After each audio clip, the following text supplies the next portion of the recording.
बेटा के बियाह करेबो रिश्ता लेके आयल छिया। ई बंडमरुस के बियाह करतो। अच्छा पूछै छियो हे रे बियाह करबी रे?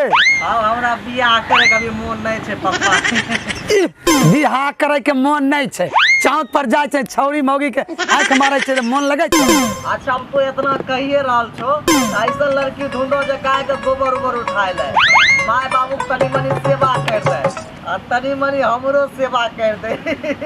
चाचा ई सब गुण वाली लड़की त मिल जाता मगर दहेज नहीं देता। हमरा दहेज उहेज नहीं चाहिए, कोई चीज के कमी छे बेटे बंडमरू लिखे लिखे। हमरा घर में जे नौकरानी काम करे छै ओकरा में ई सब गुण छै। कहबा त बात करैया बहुत बढ़िया जोड़ी लगतै दोनों के।